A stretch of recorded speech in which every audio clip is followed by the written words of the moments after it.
Airlines everywhere have been struggling. I spoke to Alexandre de Juniac, who's the outgoing Director General of the International Air Transport Association, about the current state of the industry.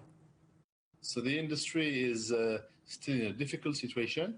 By the end of 2020, we had hopes, following various announcements on the vaccine, on the testing.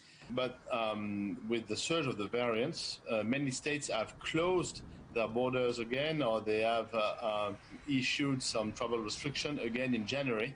So the traffic has dropped, even in the Chinese domestic market.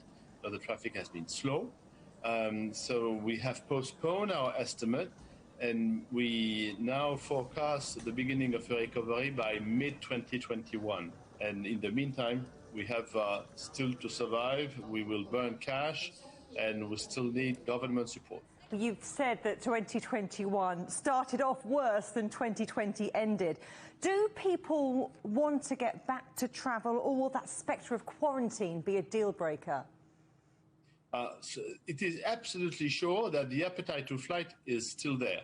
We have seen that, for instance, in China by the end of 2020, where the traffic, reached almost the figures of 2019.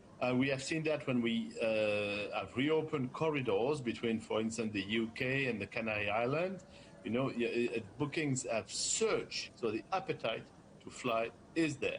But undoubtedly, travel restrictions such as border closure or quarantine are a major deterrent to travel. So let's talk about how to fix it. Quarantine passports. Some governments are up for it, but many others really aren't. To create a new kind of ecosystem, doesn't everyone have to be on board? Of course, if we want travel to restart, not only the airlines have to be ready, not only the passengers have to maintain their appetite to fly, but governments have to agree to welcome passengers, so to reopen their borders and to lift travel restrictions, that's for sure. And then we can bring on the table a tool, which is a digital tool that can be used as a kind of health or vaccination or testing certificate that the passengers could use to justify that they have done everything complying with the requirements that have been issued by each state in which they want to travel to.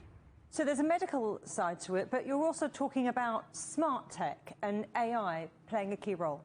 Yes, we think that if there is or if there are travel requirements in terms of vaccination or testing, to certify that you have gone through properly these requirements, you must show something.